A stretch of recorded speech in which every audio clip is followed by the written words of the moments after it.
So anyway, you guys know this, but she joined the team at Adventure Time. She wrote some of my favorite episodes, including Fiona and Cake. She's Marcelin's mom. And she wrote a lot of beloved songs for the show, and she was nominated for 3 Emmys. More recently, she's the creator of the show Steven Universe, which is, in my opinion, one of the best cartoons of all time.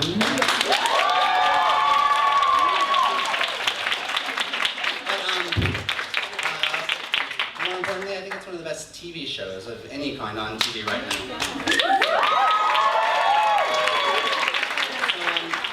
We're going to talk about Steven at the beginning, but we want to take a lot of time, or I want to take a lot of time talking about stuff you don't always see, which is Rebecca's personal comics. So she's the author of the comic Pug Davis, Don't Cry For Me, I'm Already Dead.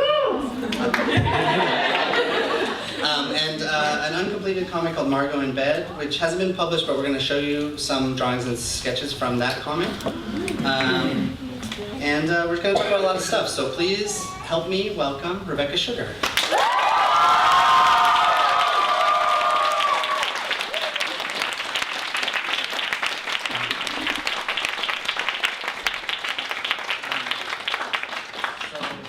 I'm asking a lot of questions that I care about. Hopefully you guys will think it's interesting too. But so you created the show, and I just heard it was 4th and 5th season renewed. Congratulations.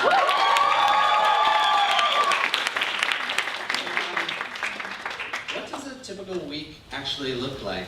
You run the show now. What do you actually do? Well, it's all really about the team. I'm running around. I'm almost never sitting down. I'm usually working on maybe like 8 or 10 episodes at a time. So one would be getting written while another one's getting sound design done on it. While another one, I might be writing a song for one episode while we're storyboarding 4 others. We're always storyboarding 4 at a time because we have 4 storyboard teams. So I'll run into a writing meeting about an episode that's coming up in the future, but then I'll jump into a board pitch of an episode that's being boarded, and then I'll go into the animatic room with an episode that's at animatic stage, and then I'll run downstairs and I'll finish an episode and deliver it. I'm really involved with sound. Like I go to all the mixes where we do sound effects. Since I come from being an animator, I want to be really hands-on with the actual animation, with the actual production. But then I'm like pulled by that stuff, like I want to really make it, but then I'm always pulled back to the writing because that's the part that really matters. I just said just the other day, like sometimes I can draw on the frames, like I have all the frames, and there's about 10,000 drawings in every episode. There was just the other day, there was a scene where Greg is throwing a fishing line into the water and there's supposed to be bait on the hook, but there isn't, so I went in and I drew the bait. That's a piece of animation by me. Very small contribution. So I think I heard that you come in and draw some important scenes, is that right? Like you'll come in and make sure that the faces are just right. Someone told me on Jailbreak, or maybe on some of the other episodes, that you'll actually come in and hand draw important scenes to get the details just right. Is that right? Yes, yeah. Ruby and Sapphire's fusion dance, I animated that dance. Not each frame, but I did all the keys. Yeah. The key animation for that. Me and Ian Jones-Cordy together animated her slamming down because I really wanted Garnet's hair to go like this. There has to be a cam shake, and her hair has to go boom, like this. It had to be just a certain way, or it wouldn't work. So when stuff like that, I see that you pulled them up, but I really wanted, in Catch and Release is the last chance we had to do things with Peridot's fingers. So I was like, I want to draw everything I've ever wanted to do with these fingers, because we're not going to get to do this.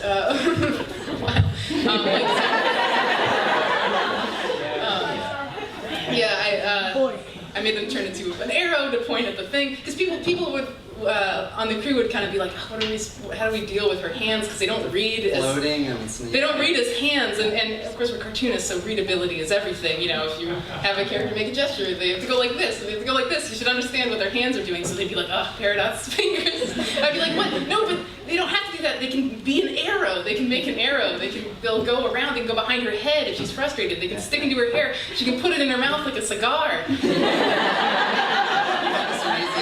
Thing, and then you gave it away. So you only had a few episodes to like get everything you could out of those fingers. Yeah, this was like it was closing in. This is what I It's sad, but this is what I do on the weekends because I really love to draw into the episodes. Sometimes it helps, sometimes it's just because I just really want to draw the characters. So I'll do this. Saturdays and Sundays, my time to do these poses. And we talked earlier, but I know we're going to talk more about the comics you did before, and you came from the background as an animator. It feels like a different kind of thing nowadays where there's this expectation that you're not just drawing but writing it. So can you talk a little bit, did you have an expectation that working in animation meant that being a writer would be such an important part of the role? Honestly, when I had no idea I'd be getting to do this or be getting to write. My whole plan was like, I'm gonna study animation. I want to be some cog. I just want to be near it because I love it so much. And then I'll go home and I'll do independent comics, and that's where I'm gonna write, and that's where I'm gonna draw. I figured that I would not be creatively fulfilled in my job, right, but I would have independent comics and I would get to make a lot of stories. And I didn't actually know that the position of storyboarder or that board-driven shows existed.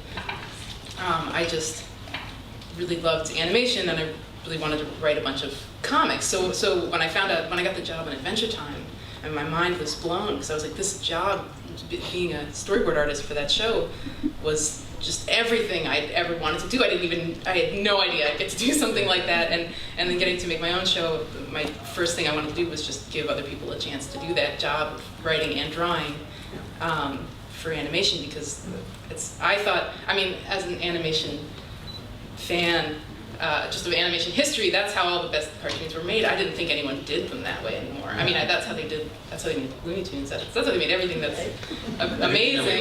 Yeah, artists writing. And since this is at a comics related show at MoCCa Arts Fest, we should talk about, there's a lot of indie cartoonists working on your staff. I was looking, and a lot of these are friends of ours. There's Lamar Abrams, Katie, Hillary, Helen Jo worked on the show, Angie Wang works on the show. It's a super team that you've assembled. And so I was curious, so much of the show is, your story. How do you make sure that you give these talented people enough of that same leash or rope that you have on Adventure Time to make sure they can tell stories that are personal to them? How do you balance that? The whole system is set up to do that. What we do is we don't write scripts, we write premises and outlines. And when the storyboarders take those premises and outlines and flesh them out, things that don't work when you draw it, they change it. They make it what they want it to be. If they change it to the point that it ceases to make any sense, they pitch it, and which doesn't happen. Everyone's brilliant. Yeah. They pitch it in a room. We all pitch it in a room, and my entire team of all of those people and my writers, and we all sort of watch it down as someone pitches it, and we talk about it as a group. So nothing gets all the way to being finished without everybody seeing it and weighing in on whether or not everyone's in character and whether or not the story makes sense, and if this is setting things up for the next thing, because we all know what the next thing's going to be. Right. You guys don't. So we have to, sometimes we'll be like, oh, well, is this really what we need to say right now, considering 5 episodes from now we're going to be talking about this. So we do it always together. Are you scary in those pitches? Or is it a friendly environment, or do you think the writers and the storyboard artists, when they come in, are they intimidated? Is it a very critical experience, or is it like a friendly? I think it's really both. Yeah. As someone who used to board and who would do pitches, pitching is really, it's fun and it's terrifying, because it's, especially if you had a plan that is not the original plan, and you're just like, this is what I really want out of this. I hope everybody's on board, but you have to sell it. Like, you really have to perform, which for someone who's an animator and a comic artist and does not like to perform, because for a shy person, it's horrifying. And I'm sure the more you perform it, the better chance it has to actually getting carried. Yes, that's the thing. It's almost like extortion. It's like the idea you want is begging you to sell it.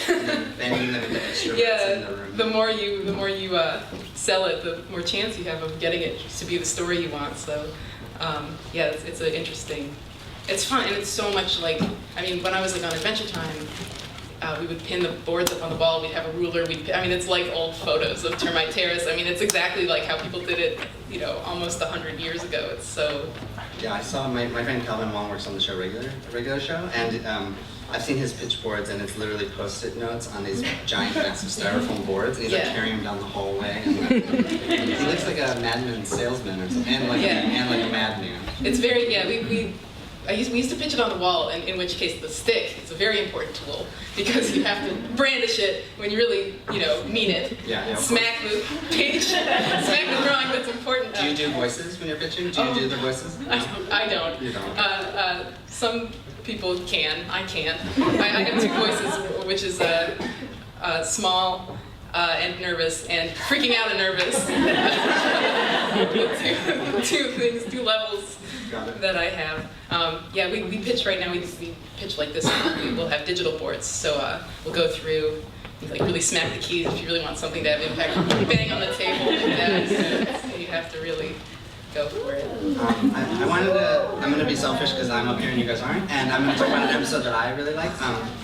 You've talked in interviews about the show being a coming-of-age story, about your relationship with your brother, and I've had this experience with it where my favorite episodes are actually about the gems and sort of their role as and shortcomings as parental figures. And I think this episode made me cry, made my wife cry. And I think it's that thing, I don't know if you guys are old enough to have experienced this, but I read Calvin and Hobbes as a kid, and I always thought his parents were like, kind of like bossy and annoying. And then I reread it recently, and I really like deeply relate to the parents more than I relate to them. So, and I think one big part of that for me with the show now is the character of Pearl. Like, she's my favorite character. And I was just wondering, thinking about the show in terms of the crystal gems as parental figures or that side of it, can you talk a little bit, as much as you want, about that part of the show or about Pearl specifically? Well, I mean, there's so much. We'll keep it. Yeah, I'll try and go quick. I mean, I love how the test came out. I think, I mean, I know with my brother, I feel like I always had the sense that I was sort of doing everything wrong, but because I was doing it wrong first, I could tell him, like, Steven, don't do that. And then I would see him have this sort of happy, you know, like a healthy circle of friends, and everything's going great, and I'm like, oh, that's great, like, it's not like me. Just like totally, you know, I'm blowing my high school experience, but Steven's doing it good, because I'm telling him what not to do. I think, you know, Pearl especially is, I think, I've struggled with some, like, pretty dangerously low self-esteem, and I think I unpack a lot of that through Pearl. And Steven has always really been there for me, as someone I can always count on. So that stuff, the whole end of Rosa Scabbard, I boarded a chunk of that, and that's really about something that he would actually do when I would get really upset. He would just sort of change the subject and do something else or play some video game he knew that I liked, and he wouldn't say anything, he would just do that. To draw you into that. Yeah, to be like, okay, we're, you know, just doing this now and then, but I would know, like, this is not what you want to do, you're doing this because you know it'll cheer me up, and he didn't have to say it and I didn't have to say it, we would just do something else, and that was just, and I'm going to stop because I'm getting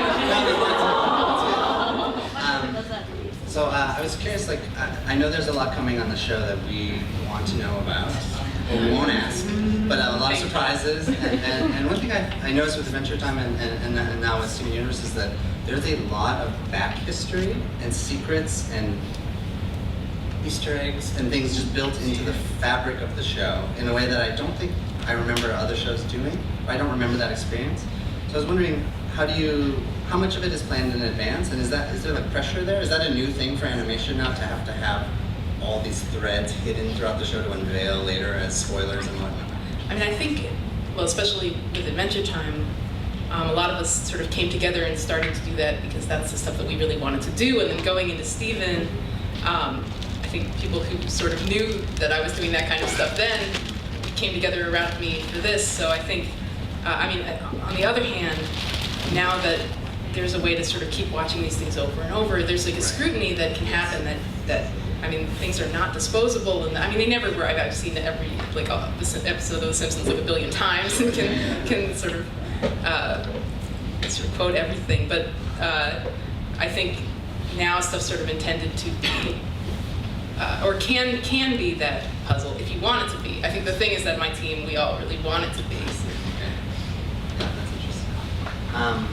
So I wanted to ask. Touched a nerve in the room. I know in a lot of the press about the show, there's been a lot of conversations about the depiction of gender roles and depicting, male and female characters.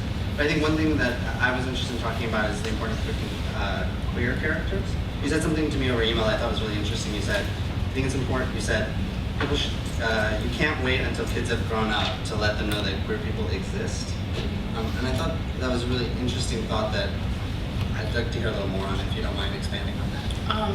Yeah, I mean, you can't, I think there's this idea that is something that applies or should be only discussed with adults. That is completely wrong. And I think when you realize that talking to kids about heteronormativity is just like air that you breathe all the time, it's kind of amazing that's not true in any other capacity. I think if you wait to tell queer youth that it matters how they feel or that they are even a person, then it's going to be too late. You have to talk about it. You have to let it be what it gets to be for everyone. I mean, a lot of times I think about sort of fairy tales and Disney movies and the way that love is something that is always discussed with children. And I think also there's this idea that's like, we should represent, queer characters that are adults, because there are adults that are queer, and you should know that that's something that is happening in the adult world. But that's not how those films or those stories are told to children. You're told that you should dream about love, about this fulfilling love that you're going to have. It's not crushes and all of that. Yeah, like the Prince and Snow White are not like someone's parents. It's something you want to be, that you are sort of dreaming of a future where you will find happiness. Why shouldn't everyone have that? It's really absurd to think that everyone shouldn't get to have that. Anyway, I think about that a lot. I think that, I would watch these, I loved Disney movies when I was little, and but I never felt like they were me, ever. But I loved them as this sort of like other beautiful thing that people like can have. Yes. There's something, a lot of times when I warm up, when I'm sort of playing music, I like to play So This Is Love from Cinderella, which I think is just a super, super beautiful sequence. Something that, I've never felt like Cinderella. I've never been this blonde in this huge blue dress that can spin and sparkles fly everywhere. That I don't feel like that would ever be me, or that ever was me. I just like to look at it. I want one where that's happening to me. Something for you. Yeah, I always warm up with, well, not always, but I can play it if you want. I don't know if it's...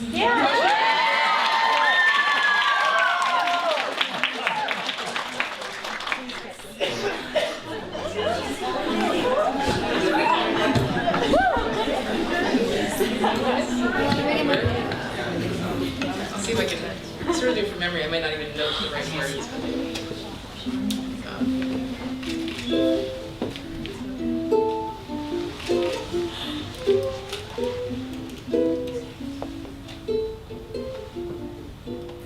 So this is love, da-da-da.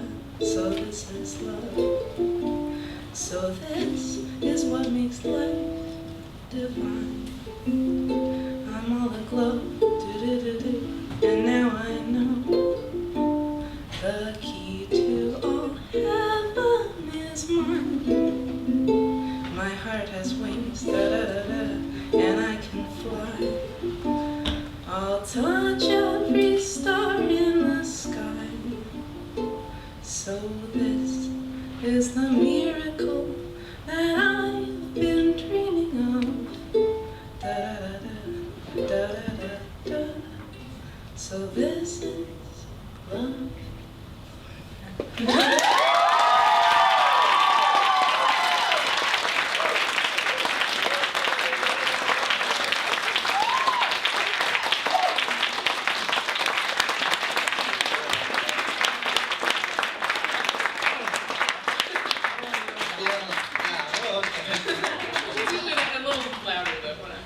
I see people crying in the audience. Cool, I never actually, I think Ian's the only person who's ever heard me play that.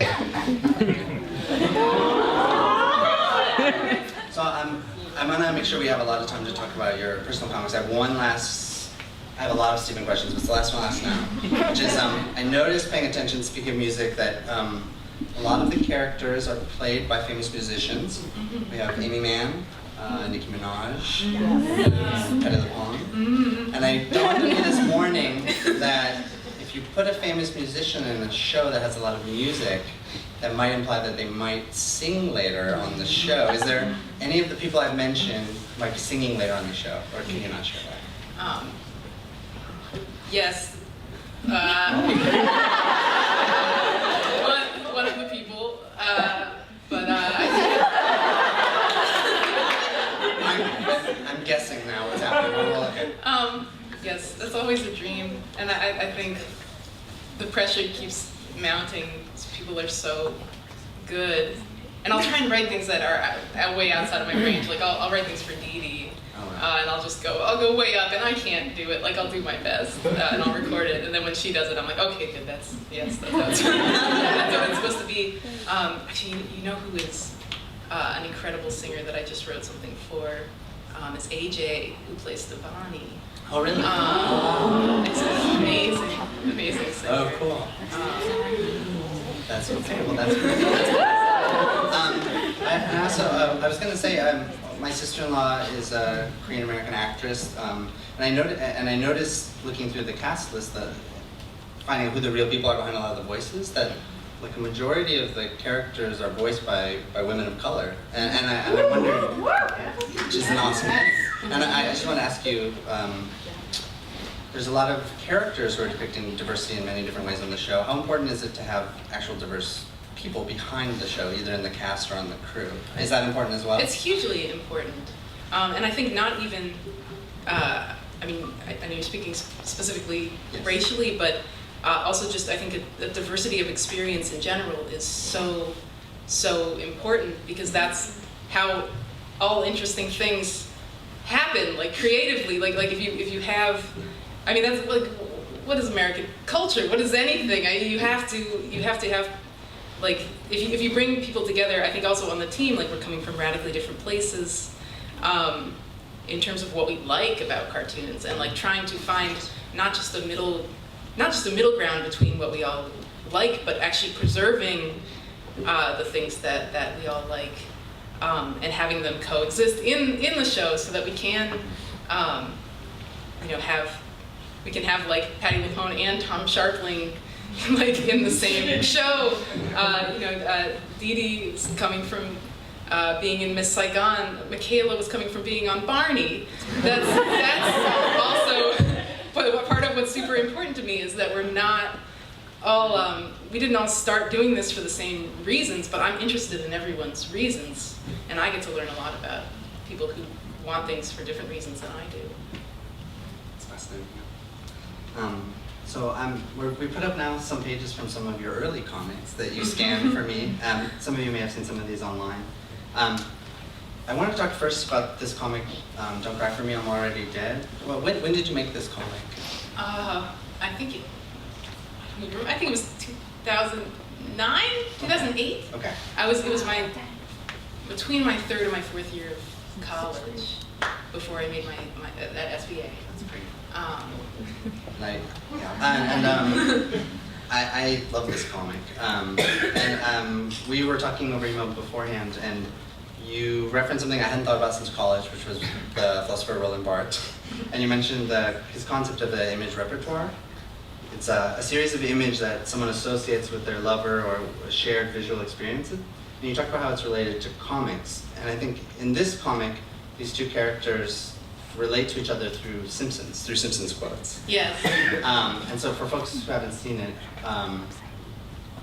there's an interesting relationship between these friends, and then something tragic happens, and Simpsons as a shared experience, as part of their image repertoire between each other, becomes a potent part of it. I wanted to show you a comic that's by a cartoonist, an up-and-coming cartoonist who's only 19 years old, that I really like, named Tilly Walden. I don't know if Rebecca had seen this before today, but for folks who haven't seen this,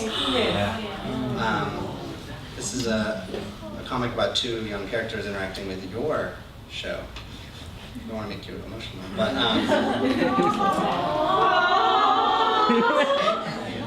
can you talk a little bit more about Don't Cry For Me, I'm Already Dead, and image repertoire, and then also perhaps reflect on the fact that now your own work is becoming part of other people's image repertoire? It's very overwhelming. I think, I mean, I had the experience as a humongo comic nerd of falling in love with comics and the people who made them, and cartoons and the people who made them, and feeling like it was a really powerful thing, but also understanding in the back of my brain that no, it's stupid, because it's just cartoons, and everyone would roll your eyes at the idea that what you're feeling is like this powerful love for this thing or this person that you don't even know. When I heard this idea of a, I think, well, the Simpsons comic, if you haven't seen it, which it's not many people have read it, there's actually only 30 like hard copies that exist. I scanned this out, like the only one I have left.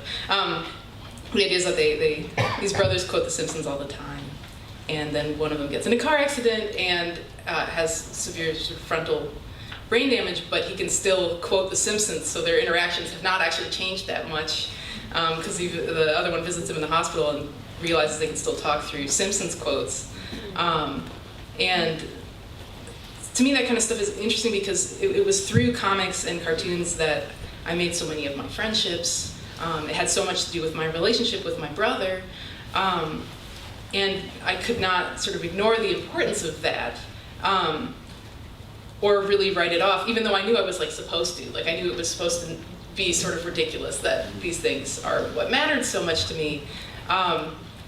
When I heard about this concept of the image and the image repertoire, and this idea that when you fall in love with someone, you don't actually fall in love with them because you can't really know the entirety of a person, but you fall in love with a series of images that you associate with that person. Like I suddenly understood why I just like felt this love for people who had made my favorite comics, because I was like, I have an image repertoire with you. I associate these images, which I love, and this experience of internalizing them, which I loved, with a person that I don't even know. And the really tricky part is that when I meet them, they have no image repertoire for me, so it's just like, sorry that I'm in love with you. But it's real. I mean, it's like a real, really real thing. I think in terms of these image repertoires, I think the interesting thing, that's sort of for me and another person, but also between people, having something like a cartoon or a comic be a shared experience and actually slip into someone else's image repertoire with another person is also really interesting to me, because it becomes part of your love for that person and your love for yourself, which I think is as real and powerful as anything that could be in any image repertoire, and any part of anyone's love, which is why it's sort of really overwhelming, something like that this could be a part of somebody's experience. I think a lot about how when, you know, if there's a certain point in your life when something is happening and something happens to be playing on the radio, and if it's like a dissonant, like if the song is like trash, then it's like such a shame, because like you're like, oh, you know, this really important thing is happening, and ugh, I hate this song, my life sucks. But if it's like this like really, you know, something really beautiful, it becomes like tied to this moment forever. So I would think about the show a little like, you know, on the one hand, sort of, oh, it could almost be anything because it's going to be on in the background and it's going to be a part of someone's life just by being there. But if it's a beautiful song, if it's something that actually is meaningful, in the way that can be, you know, that can really change sort of a moment in time if there's something playing in the background that is beautiful. Most of my important moments were not beautiful things. They were just tacky songs, but I love them fiercely and protect them for exactly the reason you're describing. Yeah. That's the thing. I mean, it could be anything, but I don't want it to be anything. I want it to be the thing that I want it to be, a beautiful thing, or an interesting thing. That's great. So, if you don't mind, we're going to show and talk a little bit about the comic Margo in Bed. I think it's probably the most different from the things that some of the fans know about your work through Stephen and the other shows. So you sent me some pages that we'll show, and we've talked about it a little bit. And I was actually really surprised. At first I thought, oh my gosh, this looks so different. Like, did Rebecca draw this? Also, it's amazing. But like, they're strange. and very strange, but also just very different from, I think, the Steven visuals that I'm used to. But then I was looking through your Tumblr, sorry, I went deep into the Tumblr, and I found some of these older sketches that were from when you were, I assume, working on the pitch or the pilot for the original Steven show. And there was a connection in a way in the line work and the details to some of this later work. So I was wondering, I see some of the DNA in these sketches here. So here's some of the drawings that you shared with me. Is this your natural style? Is this true Rebecca Sugar style? Or what is this work and how does it relate to sort of your other things? I mean, I think there's really, it's hard to say. I think there's no such thing really. I don't really believe in a natural style. I think that, a person's style, well, I'm popping my peas. A person's style, is who they are, and if it's not, then it's phony. I mean, it's, your style is your personality. I think when I was working on this, I was really trying to work on something. I would work through something, figure something out. I think at the time in comics, I never drew women. And one of the things I was determined to do with this was sort of learn how to do that. I was also really interested in Klimt's line drawings. And I wanted to learn about that. And I wasn't super good at background, so I was really trying to sort of grid everything out. And I was interested in all these sort of old odalisque paintings, which I was studying, which some of those ended up being incorporated to like the house in Steven. There's architecture from a lot of things I was referencing for this at the time. But I just wanted to, I was also working on Adventure Time while I was doing this, so I wanted to do just some high detail stuff that I couldn't do for animation because you can never animate this. And just study. I just really wanted to study, and I redid every page of this like 3 times, and I don't even remember what the words were going to be because I didn't write them down anywhere. I just was going to remember. These are all from like 2010, but I was just trying to figure stuff out. I didn't have a way that I drew at the time. I have a few friends who are cartoonists, like Lisa Hannawalt and Sophia Foster-Divino, and they've joked or actually done projects where they purposely try to make a story about a thing they're not good at drawing or not comfortable. Yeah. And they were like, let's do a story where it's limousines going up and down a spiral staircase. Yes. But like, I only like drawing trees and girls. Let me have a thing where it's guys fighting in an office building. Yes. Just force yourself to learn to tell that story or get it into your visual vocabulary. Yeah, I think that's amazing. There was my brother did a comic once called Nightmare in Birdland, and it was about this person who goes to Birdland and there were all these birds, and I'd never seen him draw a bird in his life. And he did it like in a weekend, and I was like, why did you do this comic about birds? Yeah. And he's like, I didn't know how to draw birds, now I do. And like in a day and a half, he just gave himself this skill, and it blew my mind. I was just like, that's totally why you should do a project. Just pick a thing you don't know how to do, and literally in a day he knew how to do it. It's so simple. Do you mind me asking, like, what do you think you'll revisit this story or a story related to this when you have time? Which I don't imagine you have a lot of time. But I don't think I can go back to this one. Although this is the proto Lapis. This character would become basically Lapis. The skirt thing she's got would become opaque, it's a story about like emotional manipulation, which ended up being a huge part of Lapis's character. I don't think I could go back, but I learned a lot from trying to do it. I was obsessive when I was doing it. It wasn't helping me out. I was learning a lot, but I think I was kind of going deep into a hole of just studying different parts of people's bodies. There's like a violent energy coming off of some of the sequences, which is just really, you can feel it sizzling when you're looking at it. Yeah, I was working through some stuff. I was working through a bad breakup. That was actually many years in the past at the time I was doing this show. I was sort of looking back on it, trying to figure out how to talk about it. I wanted to, we still have, they told us we can go over a little bit, but I still want to make sure we move along to this comic, which I'm not sure if people have seen Pug Davis. I read a bits of it. I don't have my own copy. Oh, I'll give you one. No, I wasn't fishing for one. But can you talk a little bit about this comic? In many ways, it's an interesting genre, right?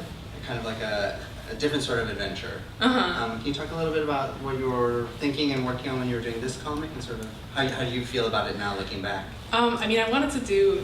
I had done a lot of other stuff. My first comic ever was. Well, not ever. I had done, I think, 3 comics before that. But I did a comic called Margo and Dread, which is the Margo in Bed was supposed to be a sequel to Margo in Dread, which is sort of actually in a lot of ways Margo in Dread is like a proto Steven, because it's about a kid who helps a bunch of teenagers with their problems. But then after that, I'd done a lot of this sort of interpersonal, light, fluffy stuff, and I was like, I want to do like a pulpy space thing. I just want to do it. I was really into The Goon and Hellboy and Earthworm Jim and just and so I took a crack at it, although it just ended up also being about interpersonal, sort of like this friendship between this space dog and this gay astronaut. That it was really. I think I figured out what I really did want to do, and I think there was something I sort of learned from this that I ended up carrying over to Steven, which is that they spend a lot of time in this comic talking about how much they fight, but they don't actually fight that much. A lot of it is just them talking to each other about sort of how they feel about each other and hurting each other's feelings. But I like doing that in the context of this pulp space adventure. And I think early on, Steven was very fantasy, but as it became more sci-fi, I came all the way back to all the things that I liked about Pug. This is like an earlier page. I was also using this to like just study a lot of caricature. Like this guy is supposed to be like with the curly hair was supposed to be like this comedian Resortes, and the shapeshifter who seduces the blouse was like a mix of Tony Curtis and Sandra Oh, because I thought they were both incredibly attractive people. So I was like, I'll do them both. This one hyper beautiful character. I don't know if it really reads. I was also sort of learning how to draw things at this point. I spent forever on the inks. I would like spend a night just inking Blouse's hair, and the sun would come up, and I'd be done with his hair, and nothing else would be. It's a great reminder for people who are learning. Is like you don't just become good at the thing. You have to actually make comics along the way to actually learn how to be a cartoonist. Yeah. It's a great reminder for everybody who's interested in doing it themselves. The best thing you can do is actually just start making the comics you want to see, and you'll figure it out along the way, maybe. So I think we have time for one more of my questions, and then we'll see if we have time for a couple questions, maybe. Depending on if they give me the nod or not. You got time. Oh, good. Okay. So this is from your student short. Is that right? Okay. And one last thing I wanted to ask you about. We had been talking earlier about sort of. In some ways, I think of animation as like the big show. You get to control sort of and play with sound, light, movement. It feels very like all powerful in a way. You get to have a lot of control. But in many ways, comics, you were saying, and I agree with, are even more powerful. And one thing you mentioned was just that in animation, unfortunately, that time is literal. And then in comics, you can play a lot more with time. And can you talk a little bit about that? Oh, I mean, I think there's something that I love about animation as a control freak. I love the huge amount of control you get over everything, music and sound, color, motion, and everything playing out frame by frame in real time. You have control over everything, and I always loved that. I always was so excited about that. But I think that the thing about comics is that there's something interactive that happens when you don't have a lot of those elements. And I've been thinking about it a lot because I've been writing poetry also. Thinking about, I love the power of ambiguity. I think that there's something that's really frustrating about ambiguity because you're supposed to want everything, you want to have everything, know what everything means. But when you don't quite know what something means, there's something that happens between two people that are experiencing that thing, which is that it becomes this place where you have to meet part way, and it can mean something different to that person than it means to you, and it's actually supposed to. With animation, I mean, I still try to do that in the stories that I write, but visually, that doesn't happen, because very, very literally, you're looking at everything that's going on.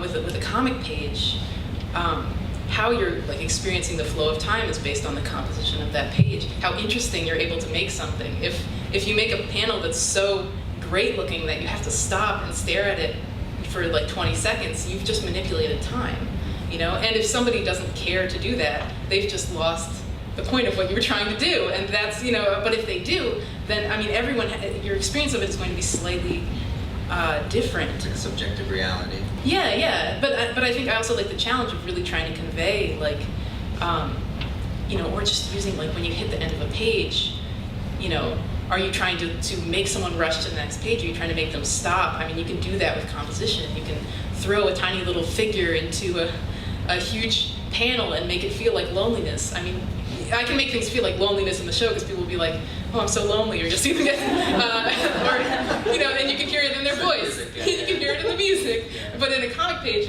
you could show someone fall into obscurity in the bottom of a page in a borderless panel where they have entered a realm on that page where nothing actually exists, and you will feel the nothingness of the world, and because of the way that it's drawn. I can't do that in animation. It's not, compositionally, it's very different. Well, and selfishly, I was just wondering, for the book that we're doing together, do you have any idea where it's going to go? I'm not asking for the audience, this is an editor check. Well, I'm keeping it really, the thing that's so strange is that the show, and I was talking to you about this too, like the show feels so much like personal work to me, that not working on the show and sitting down to draw something feels less personal than sitting down on the weekends to draw poses for the characters on the show. I mean, the characters on the show are like so important to me, and it took a lot of time for me to sort of build them, and also they have to do with my relationship with everyone who's working on the show, and that's my life. I mean, that's my whole life. So I've sort of been, I mean, I've been writing poetry, which I would like to share. It's very ambiguous. I mean, not right now, but I'll publish it. Do slam poetry right now. I have it on my phone. You know, it's weird because I actually have I have notes for the show on my, here, wait, hold on. All right, I'm actually gonna pull this out. I wasn't planning to do this, but like I have notes for the show, and I'll forget what are poems and what are notes I made for changes to do on the show because I made them so fast. Yeah, like this is just notes. It says, look, even if she's not going to the, and there's nothing else. like these half-finished thoughts. And I'll be like, oh, is that, I can't remember if that's a poem or that's something I forgot to finish writing. Let's see. At Today's Island, I think that was actually, it was a corrected spelling. Yeah, oh, here's one. This one just says, clarity on stoplight, running. Big, not exactly a citizen, cut, we need music. These were notes. But I'm like, was that, no, those were notes. Yeah. That might be a shopping list. This is sure. No, this one's a poem. This one's a poem. This is it's called 9:10. Cream curtain, cat noise. Elysian Park birds have the morning news. I'm glad the world is going on, but I'm not interested. That's a poem and not notes. Stuff like that. I think I've been using it to sort of ground myself in moments of time because I'll forget to sort of exist while I'm working on the show. And that I've been drawing dancers, but I don't really draw them like this anymore because I've gotten so used to going simpler. And I've been so inspired. Like I was just working on something with, I was working on The Answer. There's a children's book of The Answer that I've been working on. And I'm working on it with Ellie Minchalka, my former art director, and Tiffany Ford, my former colorist, and they're brilliant. And they just, amazing figurative drawings that were so simple and powerful, and I just look at this stuff, I'm like, it's so busy, I want to do something that is like so simple. I think I've gotten so interested in that, and it's funny because when you draw something really complicated, I think it tends to look very impressive. When you draw something really simple, not so much, but I think it's so much harder to draw something simple. It requires decisiveness. You have to know what's important and what's not. And so I think, when you look at something and you're like, oh yeah, I know exactly what that is, and it is that thing. It's like perspective. If you draw something with perfect perspective, nobody will care or notice, because it just looks like that would look. Yeah, but if you skew it, everyone's like, oh my God, the perspective is amazing. But it's not, actually, it's wrong. You're noticing it because it's wrong. If you're noticing perspective and you're thinking, wow, it's so impressive, there's a good chance that it's just wrong. Which is not bad. I think actually it was fun when I figured that out, because I was like, I'm just going to start making stuff wrong on purpose when I want it to feel impressive. Yeah. I studied letterpress, and like the way you're supposed to, the old way that letterpress worked, was that you wouldn't see the impression on the paper if you had done a good job. But now, like, to charge $7 for a greeting card that you made, they want to see the letterpress. And so like the hardcore letterpress like gurus, that is not the right way to print, but people think that that's what letterpress should be, so they're impressed by doing it wrong. Yeah. It's dissonance. I love this, actually. I mean, like, that's the thing. I think what it is so exciting to me, which is that there's sort of consonance and dissonance. If you do everything correctly, what you will make is quite boring, because there will be nothing wrong with it. You could make something that is just the lightest, happiest, most perfect piece of music with nothing out of place in it, and it'll feel good, and then it'll be gone, and you won't remember it, because there will be nothing that stuck out. But being able to control what is wrong on purpose to create dissonance, so that you will notice, someone will notice what they should notice, because that is something I've gotten really, really interested in. As a control freak, it's really exciting to me to know how to do it, because I think, especially when you're learning to draw, I think early on the idea is like, everything should be right. I did this thing wrong, but it should be right. Or then people come in and say, no, but it's cool that this was wrong. And there'll be like a lot of debate, like, is it, oh, look at that torso, it's so messed up. And then I'll be like, well, I think it looks good. And then like fighting over that, like, oh, but it's sort of incorrect. But then it's like, when you get to the point where you can do everything right, so you can start to do things wrong deliberately so that they have impact. That's when it becomes like skill and not mistakes. So I know we already pushed past the time. I think, do we have time? Sorry. Oh no, it's a good thing. I think we have time for a couple questions, so I'm going to arbitrarily pick them. Please don't be mad at me. You start there. Ask a good one. So in Steven Universe, I noticed that there are a lot of little scenes and little references to like other works. So I was wondering what kind of like other cartoons have influenced the way a lot of visual elements in the show are presented. The sort of references we have to other media. I think because we're all big fans, it's really hard to, and because it's been such a part of everything that we love, I think a lot of people on the show feel like me, where we have this image repertoire that we associate with childhood and love and thinking that something is really, really cool, and we all want to put Ava references into everything. So we do. For this scene, actually, it's cool that you have this up, because we were, I think sort of like the Cinderella thing, like we were all thinking about Sleeping Beauty, and we really wanted to call to sort of just this dream of love that's sort of obscured and close, but far away, and you don't really know how to recognize it yet, but you do. I think the show is a pastiche of a lot of different ideas, so I try not to shy away from like letting it be that pastiche. Ian Jones-Cordy, who ran the show with me for a long time, really believes in this idea of kind of using ideas, like a lot of people would want to avoid things that are in other things, because he wanted something totally original, but he had this philosophy of using things that people recognize as stepping stones, as building blocks, so that you have a foundation that you recognize and then can stand on top of that and move to a new idea. I think that that's really exciting.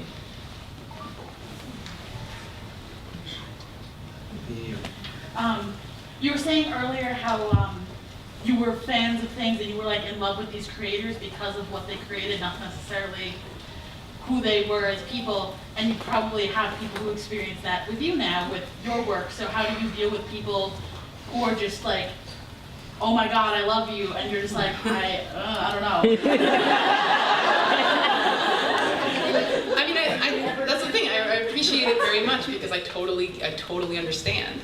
I really think it's great that I shared an image repertoire with people, and it makes me want, especially like when people come to me and they say, I want to do this and I want to make comics, it makes me like really yearn to see that person's work, because I want the image repertoire to go both ways. I don't want this to be a stranger that's scaring me. I want to know what they think.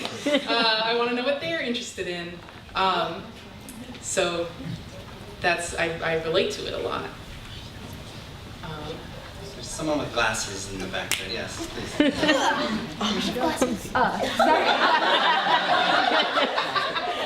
So you talked about the past, you talked about the present, you just got renewed for a whole bunch of seasons. How do you actually prepare for future? Because there's always going to be future projects. How do you prepare for long-term career, long-term goals, long-term projects after Steven, even though, you know, we all want Steven to be there forever?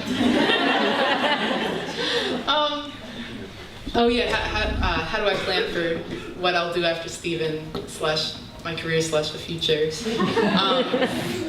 I think about it. I'm so entrenched in Steven right now. It's very hard to think about that.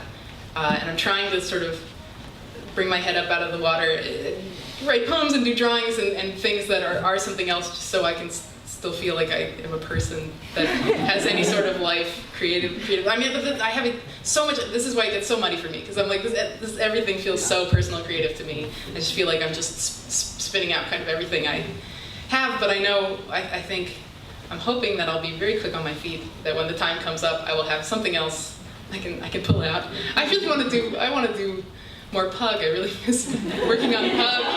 I miss the Blouse because he was a really fun character to write. He's like, if Pearl wasn't a liar. You know, he's sweet and innocent, but he's just as like neurotic, and I miss writing for him. Whoa. Oh. Is that, yeah, oh. It's a shofar. I thought it was like, We're going long. for saying something about Pearl. Yeah, we'll. A few more questions. Back there with the red hair.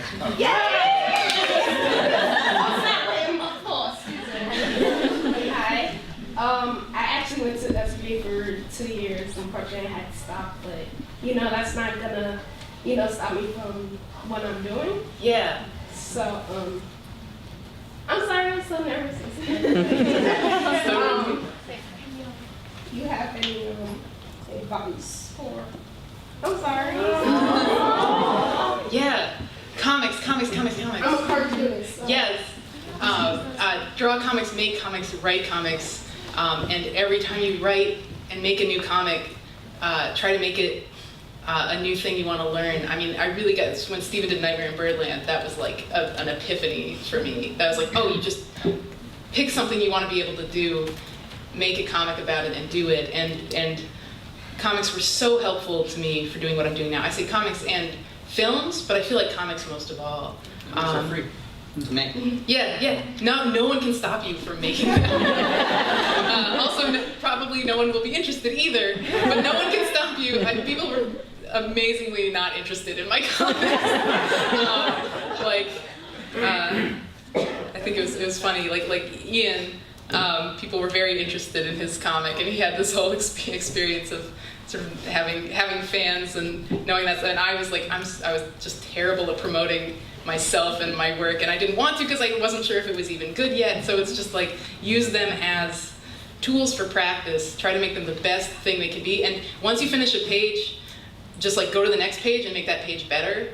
And then when you finish that issue, just start the next book and be like, that's gonna look better. Oh, and don't get stuck deciding like, it looks like this, so I have to keep it consistently looking like this. The second there's some aspect of it that is just like, why was I drawing blank like that? Just stop drawing it like that and start drawing it like something else and let it be weird. Because it's better to let it get better. And well, when I look at stuff that is like, hey, I figured out my thing, and I'm just going to do that thing over and over and over again, it just like bores the hell out of me. But when I see a thing that's like somebody that's really looking for something, like, and the first page doesn't look like the third page, doesn't look like the 30th page, because it's like they're working through what they think is good. That's so exciting to me. I want to see stuff change.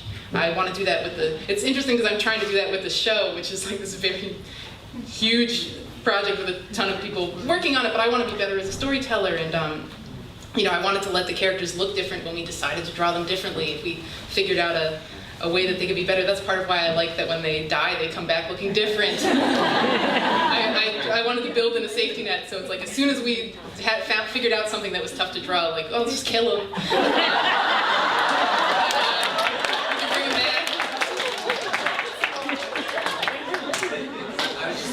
I was just gonna say for the person who asked. So I met Rebecca because we traded zines like many years ago. I met Jillian Tamaki because we traded zines. So come by my table, zines, not jeans. That'd be weird. But I was gonna say to the person who asked, come by our table and trade zines with us, please. Here, I will trade zines with you if you come and bring a mini of comics. We have time for one more question. Yeah, you. Yeah. So there are a lot of popular shows now, like Rick and Morty and Gravity Falls. I was wondering if at any point you were wondering if you could, or if you want to, or would be able to make it work, like Gravity Falls or Rick and Morty or all those other shows. Make it work. Like a crossover, like would you want to, or could you make it work? Like, are there any shows that I certainly. about Grandpa, so. It would take a real miracle to cross over with the Disney show that ended. But I mean, of course, I love to. I mean, I love them as people, and I think they're totally incredible. Those shows are incredible people are working on them. I mean, I'm just in awe. I think technically, I can't at all. But I love those shows.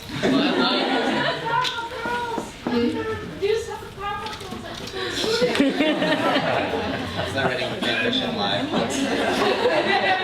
So that's unfortunately all the time we have for questions today. I'd just like to say one thing. I want to thank you all so much for being here. I especially want to thank Rebecca for being here and Ryan for moderating this conversation. You guys have been so awesome today. I need you to do one more awesome thing. After we thank Rebecca for being here today, which we're going to do in a second, I just need everyone to just kind of chill out because Rebecca needs to get over to the MoCCa space. She will be signing stuff at the Forbidden Planet booth. Okay? So if everyone could just stay in place until because that way they're going to be able to get over to Forbidden Planet ahead of you to set up, and then she'll be there signing some stuff, and you can have something going inside. So stay still for a moment, but before we end, can everyone help me and join me in thanking Rebecca for her time? Thank you, Rebecca.